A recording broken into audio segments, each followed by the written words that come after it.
Delhi. I mean, you really get hit with this sense that it's not just another capital city, right? As soon as you even start looking into it, it's got this energy, like echoes of all these empires that have risen and fallen there, and all of that history just kind of pressing right up against this booming modern day city. You guys really sent us down a rabbit hole with this new Microsoft 12.pdf document. It was really quite something. So we're going to try and unpack it all for you today. The incredible layers of Delhi. Yeah, think of it like we're going on an expedition, like right into the heart of Delhi. A deep dive. Exactly. And so we're going to sort of chart its journey through time, all the way from the ancient past to today. Explore what makes it so unique. I mean, it's such a dynamic city, even today, right? Absolutely. And touch on some of the big issues that it's facing right now in the present. Yeah, the challenges. Exactly. And our aim is to try to give you a really solid understanding of this incredibly pivotal Indian metropolis. Without getting too bogged down, hopefully. Right, without overwhelming you with too much detail. Okay, so let's kick off with this historical tapestry, as the document calls it. Right at the beginning, it mentions Indraprastha and how it's connected to the Mahabharata. Now, for most of us, that'll at least ring a bell.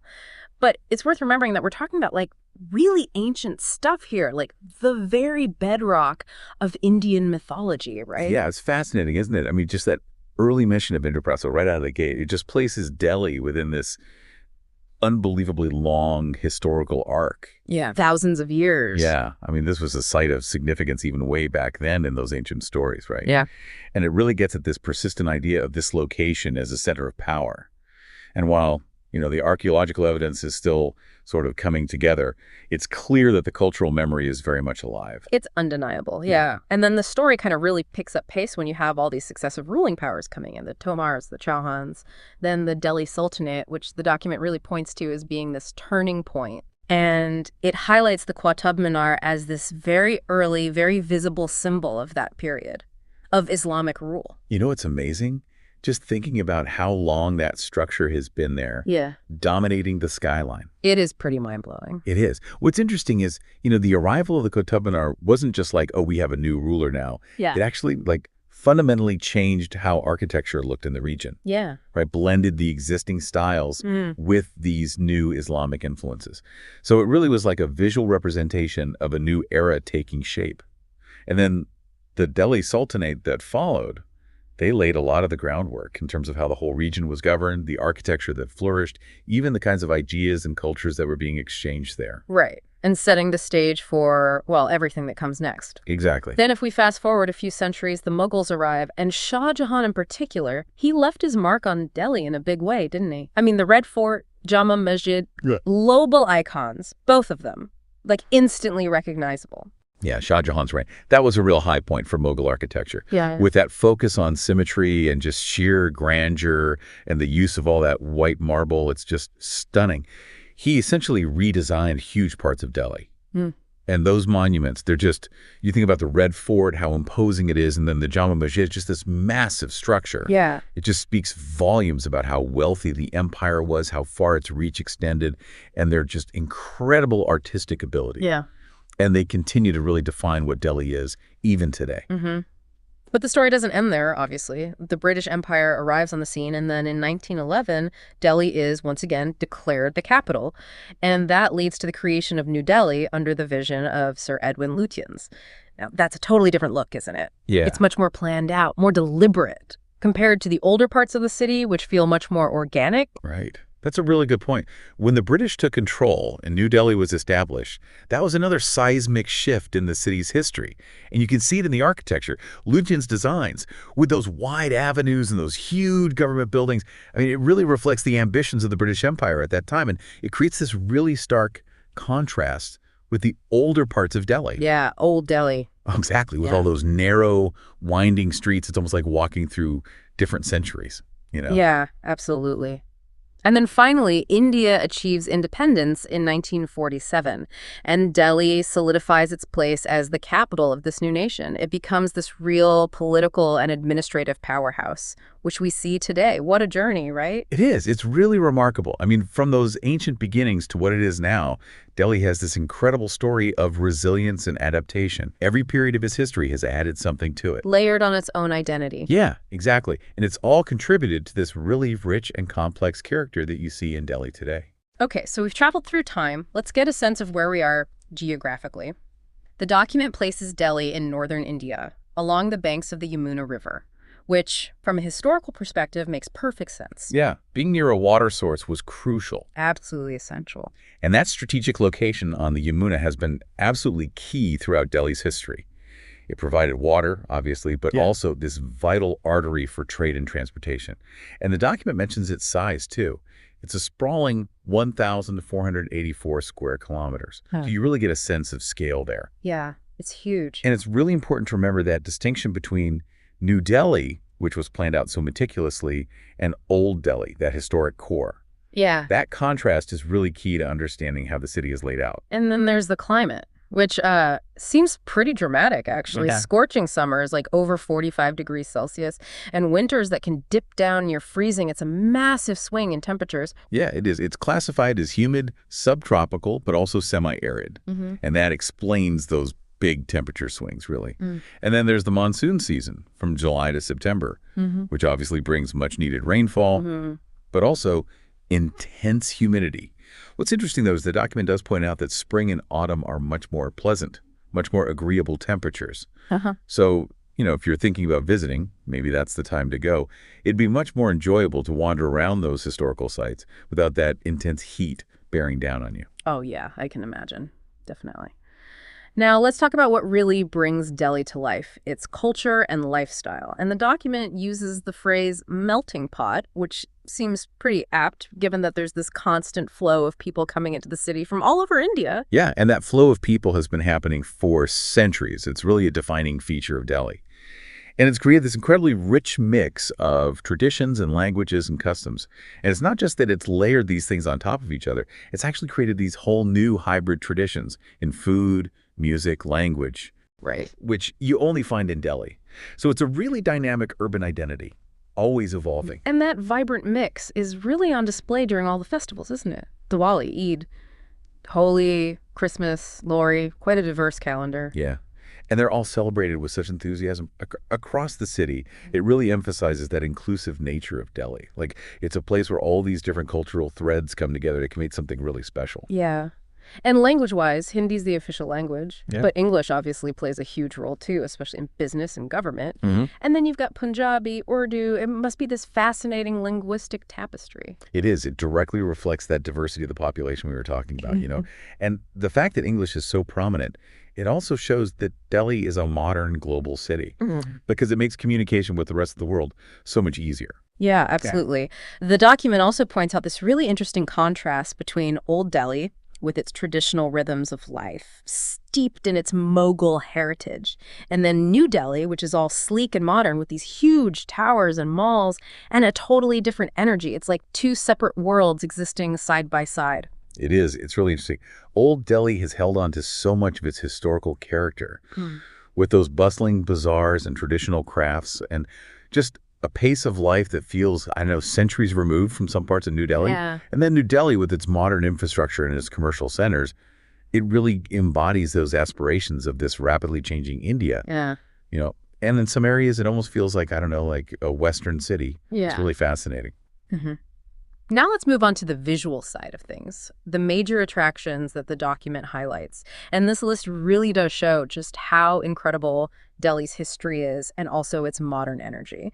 So for the historical monuments, we've got the Red Fort, the Qutub Minar, India Gate, Humayun's Tomb, the Lotus Temple, Jama Masjid, and the Akshardham Temple, each one telling a different part of the city's story. Yeah, absolutely. And the Red Fort, being a UNESCO World Heritage Site, it's really a symbol of India's independence. It has such huge significance nationally. And the Qutub Minar, like we said earlier, is this incredible example of early Islamic architecture. And then you have India Gate, which is this solemn reminder of all the sacrifices that were made. And then Humayun's tomb, that's really a key link in the evolution of Mughal architecture. It directly influenced how the Taj Mahal was designed. Wow. Yeah, and the Lotus Temple, with its incredible modern design, it's just this beacon of spiritual unity. Yeah. And then there's Jama Masjid, which is still one of India's largest and most impressive mosques. And then Akshardham Temple, which is much more modern. Yeah. But it really celebrates India's rich spiritual and cultural heritage. And beyond those giants of history, there's a ton of museums and art galleries. The National Museum, Gandhi Smriti, the National Rail Museum, so much to explore there. Yeah, those institutions offer a real insight into India's past and even its present. Yeah. The National Museum has this amazing collection of artifacts. Like, you really feel connected to thousands of years of history. And Gandhi Smriti, it's a really moving place. It preserves the memory of Mahatma Gandhi's final days. And then the National Rail Museum, that's just a delight. It takes you through the history of India's railways. You see vintage locomotives and how transportation evolved over time. Yeah, I'd love to check that one out. It's great. And then for the modern side of things, we have Connaught Place, Hoskas Village, Kingdom of Dreams, and Dili Haat.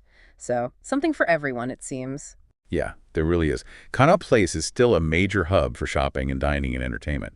And Hoskas Village has this really interesting mix of ancient ruins and trendy art galleries and boutiques, and a really lively nightlife, too. Oh, wow. And then Kingdom of Dreams is all about Indian culture and performing arts, lots of live shows and performances. And Dili Haat is a great place to experience the country's cultural diversity through all the crafts and the regional cuisines and traditional music and dance. All this talk of attractions is making me hungry. Let's get to the food. The document calls Delhi a food lover's paradise. And just reading the names of some of these street foods, tolbachur, parathas, golgappa, dahi bala, it's enough to make your mouth water. Oh, yeah. The street food in Delhi is legendary. And each one of those dishes has its own unique flavors and textures. What's your favorite? Oh, that's tough. I mean, chola prashar is so satisfying, it's hearty, and parathas come with all sorts of fillings. And golgappa, that explosion of sweet and sour and spicy. And dahi bala, it's so refreshing with those lentil fritters and the yogurt. And then, of course, we can't forget Mughlai cuisine. The rich butter chicken, the kebabs, the biryani. I love that the document mentions that butter chicken originated in Delhi. It did. That's a great little bit of food trivia. Yeah. So it's become this iconic dish, not just in Delhi, but around the world. And the Mughlai influence is so clear in dishes like kebabs and biryani, those rich aromatic flavors. And the cooking techniques are so refined. Yeah. It's a real culinary adventure. Speaking of adventures, if you're planning a trip to Delhi, the document mentions a few key spots for food. The legendary Chandni Chowk for that real, authentic street food experience, especially the Paranthai Wali Gali, and then Khan Market and Connaught Place for something a bit more upscale. Lots of different options there. Yeah, those are definitely essential stops if you want to experience the full range of Delhi's food scene. Chandni Chowk is like stepping back in time, real old Delhi vibes. Yeah. And then Khan Market and Connaught Place are much more modern, more international cuisine, and some really great fine dining options. Okay, so you've had your culinary adventure. How do you get around this massive city? Thankfully, the document says there's a really good transportation network, and it specifically mentions the Delhi Metro as being top-notch. The Delhi Metro has been a game changer. It's modern, it's efficient, and it covers a huge area. It's become the main way that people get around the city. And it's been so successful because it's expanded so rapidly. And it connects really well with other forms of transport. The document also mentions the DTC buses, which have a ton of routes, and then auto rickshaws and taxis are everywhere. Right. And there are more and more e-rickshaws these days, which is great environmentally. It's definitely. And if you're arriving from further afield, you've got Indira Gandhi International Airport, which the document says is one of the busiest in all of Asia. And then New Delhi Railway Station is a major hub for trains. So accessibility isn't really an issue. Nope, not at all. Yeah. Delhi is very well connected, both within India and internationally. It's a real gateway. Okay. Let's touch on some of the more foundational elements of progress in Delhi. Education and the economy. I mean, the city is home to some incredibly prestigious educational institutions. Delhi University, Jawaharlal Nehru University, IIT Delhi, AIIMS. That's a lot of brainpower concentrated in one place. It really is. And those institutions have produced some of India's most important thinkers and leaders. in all kinds of fields. They contribute so much to research and intellectual life in India. So it's safe to say that Delhi is a major center of learning and innovation. Mm-hmm. And on the economic front, the document really emphasizes Delhi's role as a major commercial hub with strong industries in tech, real estate, finance, and retail. It also points to Connaught Place and Cyber City, which is in Gurgaon, as being key areas where lots of multinational companies have set up shop. Yeah, and you can really feel that economic dynamism in Delhi. It's got such a diverse range of industries, and it attracts businesses from all over the world. And places like Connaught Place and Cyber City, they really reflect how much Delhi contributes to the national economy. It's a magnet for investment. Yeah, absolutely. Now, we do have to acknowledge that along with all this vibrancy and progress, Delhi faces some pretty significant challenges. The document brings up air pollution, traffic congestion, overpopulation, and water shortages. These are complex issues that lots of big cities are grappling with. They are, and they're all interconnected too. Delhi's air pollution is really severe. Yeah. And it's not just an environmental issue. It's affecting people's health and the economy. So it's forcing people to rethink urban planning to make things more sustainable. And then there's the traffic congestion, which puts a huge strain on infrastructure and people's daily lives, It's stressful. And overpopulation puts pressure on everything, Right. resources, services. And water scarcity is still a problem in certain parts of the city. Yeah, so these are multifaceted issues, and they require a lot of effort to address. They do. It's a real challenge. So it's this picture of a city with huge potential, lots of history, but also facing some serious hurdles as it moves into the future. Exactly. If you want to understand Delhi, you have to see the whole picture, both the good and the bad. Okay, so as we wrap up our deep dive, it's clear that Delhi is, like the document says, a city of contrasts. It blends its ancient heritage with all this modern energy. We've explored its architectural wonders, its booming economy, its incredible culture. It really does feel like the heartbeat of India. Yeah, it does. And I think what makes Delhi so appealing is that it manages to honor its past while embracing the future. I mean, you can literally be walking through these ancient ruins one minute and then be surrounded by modern skyscrapers the next. Yeah. So whether you're thinking about traveling there or maybe studying there or even exploring business opportunities, it sounds like Delhi has something for everyone. It does. And as we've seen today, understanding Delhi means understanding its past, its present, and the challenges that lie ahead. And I think it leaves us with a big question. How will a city with such a rich history